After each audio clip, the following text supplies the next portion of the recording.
আসসালামু আলাইকুম রহমতুল্লাহি ওবরকাতুহু। সম্মানিত দর্শক, আজকের এই ভিডিওটি তাদের জন্য যারা আওয়ামী লীগকে খুব ভালোবাসেন, দ্বিতীয়ত তাদের জন্য যারা শেখ হাসিনাকে পছন্দ করেন আনকন্ডিশনালি, তৃতীয়ত তাদের জন্য যারা আওয়ামী লীগের যারা অপকর্মকারী দুর্নীতিবাজ তাদেরকে আসলে শাস্তি দিতে চান, আর যারা আগামীতে একটা সুন্দর পরিবেশে দেশের সকল রাজনৈতিক শক্তি তাদের ভুল এবং ভ্রান্তি দূর করে সত্যিকার অর্থে একটি গণতান্ত্রিক পরিবেশ সৃষ্টি করার জন্য কাজ করতে চান, তাদের জন্য। একটা জিনিস দেখুন, ৭৫-এর ১৫ই আগস্টের পর আওয়ামী লীগকে ২১ বছর অপেক্ষা করতে হয়েছে ক্ষমতা আসার জন্য। এইবার যে গ্লানি, যে কষ্ট এবং যে ক্ষত, যে দুর্নাম, যে বদনাম নিয়ে আওয়ামী লীগ ক্ষমতাচ্যুত হয়েছে, যদি অলৌকিক কিছু না ঘটে তাহলে কম করে হলেও ২০ বছর অপেক্ষা করতে হবে রাজনীতিতে পুনর্বাসিত হওয়ার জন্য। আর এই পুনর্বাসিত হওয়ার জন্য যদি আওয়ামী লীগ তাদের ভিতরে লুকায়িত ক্রিমিনালগুলো তাদেরকে চিনতে না পারে এবং সেই ক্রিমিনাল অ্যাক্টিভিটিসের কারণে পুরো দলের যে ইমেজ এবং দলের যে নেত্রী, তার যে ইমেজ ক্ষুণ্ণ হয়েছে, তার জীবন থেকে যে স্বর্ণালী সময়গুলো চলে গেছে, সেই বিষয়টি যদি আপনারা মূল্যায়ন না করেন তাহলে কখনো সামনে যদি কোনো সুযোগ আসেও আপনারা সেটা গ্রহণ করতে পারবেন না। বোঝার চেষ্টা করুন যে ২০০১ থেকে ২০০৬ পর্যন্ত মাত্র ৫টি বছরে বিএনপির যে দুর্নাম এবং বদনাম, তার ফলে একটা ১-১১ এসেছিল। ১-১১ যদি ২০০৬ থেকে আজ পর্যন্ত ধরেন ১৮ বছর বিএনপি ক্ষমতা থেকে নির্বাসনে আছে এবং এই সময়টিতে বেগম জিয়া মৃত্যুর দ্বারপ্রান্তে, তারেক জিয়া এই ২০০৬ থেকে আজ পর্যন্ত দেশের বাইরে, কত প্রায় ১৬-১৭ বছর হয়ে গেল। তো এই যে ১৭-১৮ বছর বা ১৬-১৭ বছর তারেক জিয়া আছেন, এখন তার দেখেন ইংল্যান্ডে তার খাদ্যাভ্যাস কিন্তু এখন বাংলাদেশের মতো নেই। তারপরে তার মন মানসিকতা, চিন্তা চেতনা ওয়েস্টার্ন হয়ে গেছে। বাংলাদেশের এই যে পথে ঘাটে মাঠের যে রাজনীতি, রাতারাতি এখান থেকে ফিরে এসে তিনি খুব ভালো করবেন, এটা আশা করাটা বেসিক্যালি একটা স্বপ্নের বিষয়। তিনি স্কাইপেতে কথাবার্তা বলছেন, ওখানে বসে তার নেতাকর্মীদেরকে যথেষ্ট উজ্জীবিত করছেন, এটা একটা ভিন্ন প্রসঙ্গ। কিন্তু এই যে মূল ভূখণ্ড থেকে তিনি যে আলাদা হয়ে আছেন, এসে রাতারাতি এই দলটিকে নেতৃত্ব দিতে পারাটা, এটা একটা দ্বিতীয় প্রশ্ন। আর প্রথম প্রশ্ন হলো যে ক্ষমতার বাইরে ১৮ বছর থাকার পরে এবং এই সময়টিতে বিএনপি নিজেদেরকে কখনো রেকটিফাই করার চেষ্টা করেনি এবং তাদের যে সকল ক্রিমিনালদের কারণে বিএনপির ক্ষমতাচ্যুতি ঘটেছিল, যে সকল ক্রিমিনালদের কারণে জিয়া পরিবারের উপরে গজব নাজিল হয়ে পড়েছিল এবং যে সকল ক্রিমিনালদের কারণে বলতে গেলে ১-১১ এসেছিল, তার মধ্যে হাতে গোনা ধরুন ২০ থেকে ৫০ জন, এটা প্রিলিমিনারি সর্বোচ্চ যারা সিন্ডিকেট প্রধান। তো তারা হয়তো কেউ জেলে গেছেন, কেউ দেশের বাইরে পালিয়েছেন, কেউ নিখোঁজ হয়ে গেছেন, কেউ মরে গেছেন এই গত ১৮ বছরে। কিন্তু বিএনপির পক্ষ থেকে আসলে তাদের বিরুদ্ধে ব্যবস্থা নেওয়া যায়নি। বিএনপি যদি, নেতাকর্মীরা যদি ২০০৬, ৭, ৮ কিংবা ধরুন ২০০৯, ১০, ১১ যে সময়টাতে গণতান্ত্রিক পরিবেশ ছিল, বা এই গত ১৮ বছর এরকম ১৮ জন লোককে আচ্ছা মতো পিটুনি দিত। তারা কি করেছে, যারা সংস্কারবাদী সাবেক সেনাপ্রধান মাহবুবুর রহমান তাকে জুতাপেটা করেছে, জেডাই খান সাহেব সংস্কারবাদী হয়েছে, তাকে জুতাপেটা করেছে। কিন্তু যে সকল দুর্নীতিবাজ, যে সকল লুটেরা, যাদের কারণে পুরো বিএনপি ক্ষমতাচ্যুত হয়েছে, যে সকল আমলা, যে সকল কামলা, যাদের বাড়াবাড়ি করার কারণে, আমি নাম বললাম না, বিএনপির আজকের এই দুরবস্থা হয়েছে। সংস্কারবাদীদের আলাদা, তাদের যদি 2-4-50 জন লোককে বিএনপি নেতাকর্মীরা জুতোপিটা করতে পারতেন, পাড়ায় মারতে পারতেন, তাহলে আজকে এই গত 14 মাসে বিএনপি যে দুর্দশা হয়েছে, যে বদনাম হয়েছে, এই বদনাম হতো না। এবং আমি নিশ্চিত যে এই বিপ্লবের পর 30 দিনের মধ্যে বিএনপির সমস্ত ক্ষমতা বিএনপির হাতে চলে আসতো, এবং বিএনপি যদি এই কাজগুলো করতে পারত, তাহলে 2024 সনের ডিসেম্বর মাসে নির্বাচন হতো, জাস্ট ডিসেম্বর মাসে, এবং এখন তারেক রহমান সাহেব প্রধানমন্ত্রী থাকতেন। কিন্তু 18 বছরে অনেক করা হয়েছে, আওয়ামী লীগের গালাগালি করা হয়েছে, নিজেদের সব কর্মকে তারা পজিটিভ করার চেষ্টা করেছে, কিন্তু আত্ম উপলব্ধি করে বা আত্মসমালোচনা করে সেই লোকদেরকে তারা খুঁজে বের করতে পারেনি। কাদের কারণে তারেক রহমান সাহেব, কাদের কারণে বেগম জিয়া, কাদের কারণে জিয়া পরিবার এই দুর্দশার শিকার হলো, তাদেরকে চিহ্নিত করতে পারেনি, তাদের বিরুদ্ধে ব্যবস্থা নিতে পারেনি, বরং তাদের অনেককে ওন করেছে তারা। আর এই ওন করার ফলে এখন গিয়ে দেখেন গত 14 মাসে ওই গ্রুপের মধ্যে, যে গ্রুপটি ওই সময় খুব দাপটে ছিল কিন্তু বিএনপির সাথে সম্পর্ক নাই, তারাই আন্ডারওয়ার্ল্ড নিয়ন্ত্রণ করছে। আর ওই গ্রুপটির মধ্যে যে গ্রুপটি বিএনপির সাথে সম্পর্ক আছে, তারাই এই সব কিছু ভাগ বাটোয়ারার সাথে জড়িত থেকে বিএনপির লক্ষ লক্ষ নেতাকর্মীর গত 18 বছরের শ্রমকে শেষ করে দিচ্ছে। ফলে দেখুন, এখন তারেক রহমান সাহেবকে অশ্রু সজল নেত্রে বলতে হচ্ছে, আপনারা ঐক্যবদ্ধ থাকেন, যত সহজে ক্ষমতা আসার কথা চিন্তা করছেন তত সহজে আসতে পারবেন না। এবং বিএনপি যদি এইবার এই দফাতে, এই নির্বাচনে, যাকে বলা হয় তারা এই ট্রেন মিস করে, অর্থাৎ ফেব্রুয়ারিতে যদি নির্বাচন না হয়, তাদেরকে হয়তো আওয়ামী লীগের সাথে একতে আরও 20 বছর অপেক্ষা করতে হবে। তখন আমি, তারেক রহমান সাহেব, আমাদের যে বয়স 80 বছর হয়ে যাবে। বোঝার চেষ্টা করেন, জীবন শেষ। তো একইভাবে এই বিএনপির যে কর্মকাণ্ড, তার থেকে আওয়ামী লীগেরও শিক্ষা নিতে হবে। শেখ হাসিনা আসলে এরকম ছিলেন না। যদি 96 থেকে 2001 সন পর্যন্ত শেখ হাসিনার কার্যকাল চিন্তা করেন, এবং তাকে যারা কাছের থেকে দেখেছেন, তার অনেস্টি, তার সততা, মানে তার ওই যে মুখরা, মুখ ফুটকে টাস টাস করে অনেকগুলো কথা বলা, যা মুখে আসে তাই বলে দেয়, এই জিনিসগুলো, বা এখনও তিনি যে কাজগুলো করছেন, এইগুলো বাদ দিয়ে যদি তার শাড়ি, তার ড্রেস কোড, তার ঘরের যাকে বলা হয় তার ঘরের ফার্নিচার, খাবার দাবার, সব কিছু যদি আপনি দেখেন, আমি তো সেই 111-এর সময় দেখেছি, ওই সময়টাতে আমার চাইতেও অনেক অনেক দারিদ্রতার জীবনযাপন তিনি করতেন। জাস্ট একটা ছোট্ট উদাহরণ দিয়ে আমি যার সমালোচনা করব, বিপু, নসরুল হামিদ বিপু, সে আমার পাশে বসতো। তো নসরুল হামিদ বিপু একদিন মন খারাপ, এমপি আমার পাশে বসে মন খারাপ। তা বললাম যে কী হলো, আপনি মন খারাপ কেন? আমার 1 বছর সিনিয়র। তো বলে যে দেখো, আজকে শেখ হাসিনা খুব বকা দিল, আমি ভালোর জন্য একটা কাজ করলাম, নেত্রী আমাকে বকা দিলেন। কেন?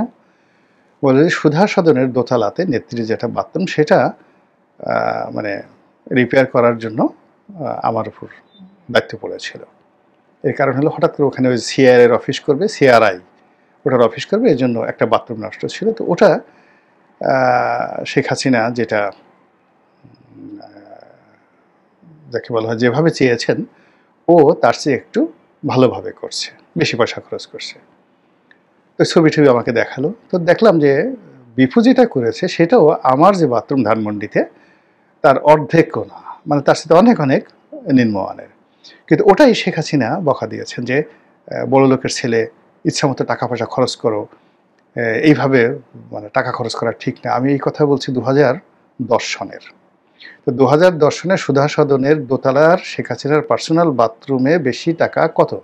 1010 টাকা বেশি খরচ করেছে, এজন্য বিপুকে গালাগালি করেছে। সেই শেখ হাসিনার বিরুদ্ধে কেন 15 লক্ষ কোটি টাকা দেশের বাইরে পাচারের অভিযোগ আসবে?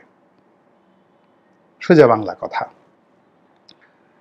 তো এখন এই যে লোকগুলো এই কাজ করেছে, সেই লোকগুলো থেকে আওয়ামী লীগ এখনো মুক্ত হতে পারছে না। আওয়ামী লীগের কতগুলো যাকে বলে অর্থদানব, যেমন ধরেন সালমান এফ রহমান, আনিসুল হক, এই নসরুল হামিদ বিপু, এরা, তারপরে ওই জ্বালানি উপদেষ্টা ছিলেন তৌফিক এলাহি, এই আবু নাসের কামাল একজন সচিব ছিলেন, এরকম অসংখ্য মানুষ যারা একটা সিন্ডিকেট করে এহেন অপকর্ম নাই রাষ্ট্রের। যদি আবর্জনার মধ্যে মনুষ্য বিষ্ঠার মধ্যে কোনো টাকা পড়তো, ওই টাকাও তারা তুলতো। এই ছিল একটা গ্রুপ। এখন এই গ্রুপটি এখনো পর্যন্ত দলের মধ্যে স্ট্রং, এবং তাদের কেউ যদি জেলখানায় থেকে পালিয়ে থাকে, তাদের লোকজনে কিন্তু আওয়ামী লীগের উপর ছড়ি ঘুরাচ্ছে। বিশ্বাস করেন, এই কাজ যদি চলতে থাকে তাহলে কিয়ামত পর্যন্ত আওয়ামী লীগ ক্ষমতায় আসা তো দূরের কথা, ধারে কাছে যেতে পারবে না, আরও অভিশপ্ত হবে। এখানে আমি কতগুলো নাম বলছি: দীপু, টিপু, বিপু, মানে নসরুল হামিদ বিপু, তারপরে ডাক্তার দীপুমণি, আবার ডাক্তার দীপুমণির ভাই আছে টিপু। গিয়ে চাঁদপুর এটা খোঁজ নিয়ে দেখেন যে দীপু টিপু এই পরিবারটি কি সর্বনাশ করেছে আওয়ামী লীগের। পুরো চাঁদপুর কুমিল্লা রাজনীতি তছনছ করে ছেড়ে দিয়েছে। এই যে দীপুমণি, এতগুলো ডিগ্রি, শেখ হাসিনা তার জন্য কি করেছেন? ওর তো মানে গায়ের চামড়া দিয়ে শেখ হাসিনার জুতা বানিয়ে দিলে ওর তো মানে যাকে বলে শেষ হবে না। সেই মানুষ শেখ হাসিনার সামনে এমনভাবে মানে যাকে বলা হয় মাথা নুয়ায় থাকতো, আর এমনভাবে তেল মারতো, এই যে খারাপ আচরণ করতে পারে কেউ বিশ্বাসই করতে পারে না। অথচ শিক্ষা মন্ত্রণালয়ে যখন সে যাকে বলা হয় শিক্ষামন্ত্রী ছিল, ওর দুর্ব্যবহারে, ওর দুর্নীতিতে, মানে একজন ভাইস চ্যান্সেলর এত কোটি টাকা দিয়ে নিয়োগ হবে, মানে ওর দুর্নীতিতে শিক্ষা মন্ত্রণালয়ের ইট পাথর সিমেন্ট পর্যন্ত মানে কান্নাকাটি করত, অভিশাপ দিত। অথচ এই দীপু মানে দীপুমণি আমাকে খালেদ মাহমুদ চৌধুরী একদিন বললেন, বন্ধু মানুষের যে মন্ত্রী ছিল, নৌ পরিবহন মন্ত্রী। তো খালেদ মাহমুদ চৌধুরী অনেকদিন সে যাকে বলা হয় প্রধানমন্ত্রী শেখ হাসিনার, মানে সে যখন বিরোধী দলীয় নেত্রী, ঠিক সেই সময়টাতে তার এপিএস হিসেবে অনেকদিন দায়িত্ব পালন করেছেন। তো শেখ হাসিনার কাছে যেতে হলে খালেদ মাহমুদ চৌধুরী, তারপরে কয়েকদিন আওলাদ, এরা খুব প্রভাবশালী ছিলেন 2001 থেকে 2006 সন পর্যন্ত। ওই সময়টা পর্যন্ত মানে দীপুমণি 2001 পর্যন্ত শেখ হাসিনার রুমে ঢুকতে পারেন। সে বারবার আসছে, দেখা করতে চায়, সব কিছু করতে চায় খালেদ মাহমুদ চৌধুরীর পিছনে ঘুরে। এবং একটা সময় খালেদ মাহমুদ চৌধুরী খুব বিরক্ত হয়ে শেখ হাসিনার কাছে গিয়ে বললো এরকম ব্যাপার। তো সে বললো কে? সে বললো এরকম সন্ধানী করে ডাক্তার, মানে সন্ধানী রক্তের ব্লাড ব্যাংকের সাথে কাজ করে, ডাক্তার, আওয়ামী লীগ করে, এভাবে আসতে চায়। তো সে দেখা করতে রাজি না। পরে একদিন খালেদ মাহমুদ চৌধুরী বলতে গেলে শেখ হাসিনাকে অনেকটা রাজি খুশি করে তাকে মানে দোতলায় নিয়ে গেল। তো খালিদ বললেন যে কি বলবো দুঃখের কথা, ওই যে উঠলো দোতলাতে, আর নামাতে পারলাম না। এরপরে আমি তো নিজে তাকে দেখেছি বিভিন্ন জায়গাতে। তো এখন সেই দীপুমণি জেলে আছে, সব কিছু আছে, কিন্তু দলের তো সর্বনাশ হয়ে যাচ্ছে। এখন সেই দীপুমণিকে নিয়েও মানুষের, যারা জানে না দলের ভিতরের খবর, যারা বাইরে জানে না যে এই দীপু টিপু বিপু কি করেছে। এই যে বিপু, নসরুল হামিদ বিপু, তার বাবার নাম হামিদ, আব্দুল হামিদ, কয়লা হামিদ, মানে কয়লার খুব বড় ব্যবসায়ী ছিলেন, ঢাকা ক্লাবের মেম্বার, অবস্থা ভালো। 2009 সন পর্যন্ত মোটামুটি ভালো ছিল, 10 সন পর্যন্ত ভালো ছিল। ইভেন তার ব্যবসা বাণিজ্য যে এখন এত কিছু হচ্ছে, কোনো ব্যবসা বাণিজ্য ছিল না, সবগুলো নষ্ট হয়ে গেছে। বাড়ি বলতে এই মানে বাড়ি ধারাতে একটা তার 5 কাঠার উপরে একটা বাড়ি ছিল দোতলাতে, আর লোনে ভরা সব দিক থেকে। তখন বিপুর চাইতে আমার ব্যবসা বাণিজ্য অনেক অনেক ভালো ছিল। তো বিপু আমাকে বলতে, রনি আমার কিছু লোনের ব্যবস্থা করে দাও, এই ঘটনা। আমার কাছে ঠিক আছে, দেবো, অসুবিধা। কত লোন? এই কত 10-12 কোটি টাকা। 2010 সনে 10-12 কোটি টাকা লোন ছিল তার জন্য একটা স্বপ্নের ব্যাপার। এই বিপু হঠাৎ করে এই যাকে বলা হয় সালমানের সাথে তার একটা ঐক্য হয়ে গেল কিভাবে যেন। তারপর এই সিন্ডিকেটের মধ্যে ঢুকে গেল, প্রথমে রিহ্যাবের মধ্যে ঢুকলো, পূর্ত মন্ত্রণালয় সংক্রান্ত মান্নানের সাথে গণ্ডগোল করে, তারপরে শেষ ওখানকার যত রকম ভূমিদস্যু আছে তাদেরকে বিভিন্ন সুযোগ সুবিধা দিয়ে হি মেড হিউজ মানি। তারপরে যখন সে মন্ত্রী হয়ে গেল, এরপরে সে একটা সিন্ডিকেটের মধ্যে ঢুকে গেল। সেই সিন্ডিকেটের মধ্যে ঢুকে পুরো জ্বালানি মন্ত্রণালয় থেকে শুরু করে একেবারে এমন কোনো অপকর্ম নাই এই বাংলাদেশে এই বিপু করেনি। ফলে কাজেই আওয়ামী লীগকে যদি যাকে বলা হয় ভবিষ্যতে ক্ষমতা আসতে হয়, তাহলে দীপু টিপু বিপু এদেরকে ফাঁসির মঞ্চে তুলে দিতে হবে। এদের ফাঁসি না হওয়া পর্যন্ত আওয়ামী লীগ তার যে অপরাধ পাপের দায় মেটাতে পারবে না। আমি শুধু এই নামগুলো বললাম। একইভাবে এই যে সালমান, আনিসুল, এখন দেখুন এরা খুব হয়ে থাকে, চুপচাপ হয়ে থাকে, কিন্তু এদের মধ্যে কোনো অনুশোচনা নেই।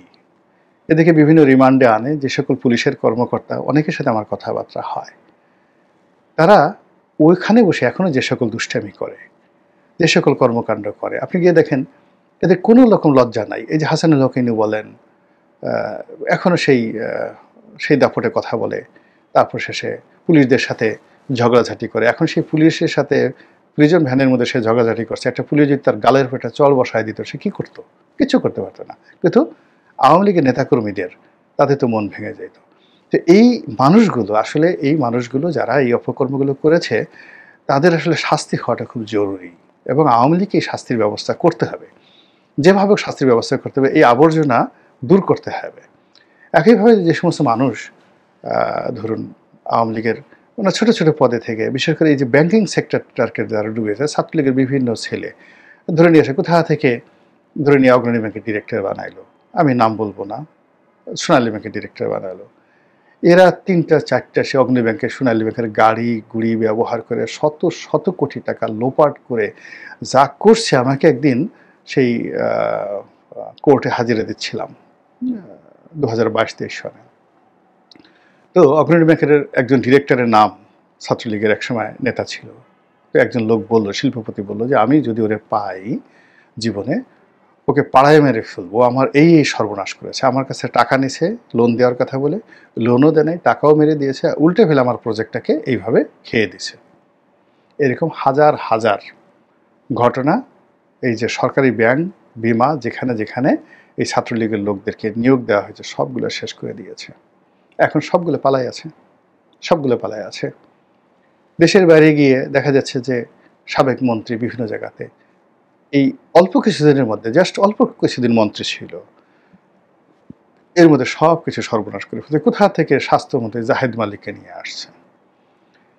জাহিদ মালিকের আগে এই মোহাম্মদ নাসিম সেখানে কি করছে, পুরো স্বাস্থ্য মন্ত্রণালয়কে লুটপাট করে শেষ করে দিয়েছে।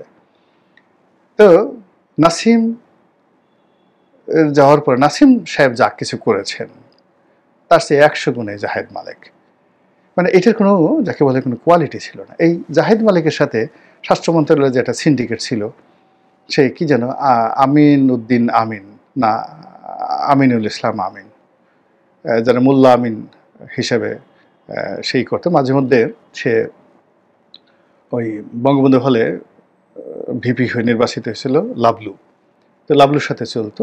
তো লাবলুর সাথে মাঝে মধ্যে আমাদের প্রমাণ হলে আমার রুমে আসতো। তো আমার রুমে আমি লনি, আমার সাথে ওর সাথে আমি কখনো তার সাথে কথা বলিনি, সে আমাকে চিনতও না। আমি যে ছাত্রলীগ করতাম সে সেটা জানতোই না। সে মনে করতো, বা আমি যখন এমপি হয়ে গেছি মনে করতো যে ওর এলাকা সাতকানিয়া, ওই এলাকার সবই হলো শিবির। তো যেহেতু সাতকানিয়ার পুরো এলাকাটাই শিবির, এখন সে আদেও শিবির করতো কিনা বা এই করতো কিনা আমি জানি না। তবে সে ওই মাদ্রাসায় পড়তে জন্য সবাই তাকে মোল্লা আমিন হিসেবে ডাকতো। তো আমাকে একদিন সে বলতেছিল যে এরকম ব্যাপার, তুমি তো শিবির থেকে আসছো। তা আমি আর ওর সাথে বিতর্ক করলাম না, কথাবার্তা বললাম না এই বিষয়গুলো করার জন্য। এখন সেই মোল্লা আমিন একেবারে সাধারণ গরিব পরিবারের সন্তান, সে ওই জাহিদ মালিকের সাথে যুক্ত হইয়া শত শত কোটি টাকার দুর্নীতির অভিযোগ, এবং দুদকে তার বিরুদ্ধে মামলা। তাকে আওয়ামী লীগ জামানাতে বোধ হয় সেই দুদক খালার দিয়েছে কিনা বা দেয়নি, ডাজ নট ম্যাটার। এখন এই সময়টাতে এসে আমিন কথা বলতেছে on behalf of Awami League. বোঝার চেষ্টা করুন, আমিন কথা বলতেছে on behalf of Awami League. এরপরে বাংলাদেশে ধরেন সুভাষ সিংহ রায়, ছাত্রলীগের খুবই ডেডিকেটেড, লেখাপড়া জানা, সবই ভালো, কম্পারেটিভলি অনেস্ট।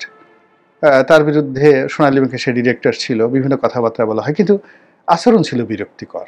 যেভাবে কথাবার্তা বলতো মানুষ খুব বিরক্ত হতো। এখন সুভাষ কিছুই করেনি, কিন্তু এখন সুভাষ ঢাকা শহরে একটু হাঁটাহাঁটি করুক, লোকজন দেখবেন যে সুভাষকে পিটেই মেরে ফেলবে।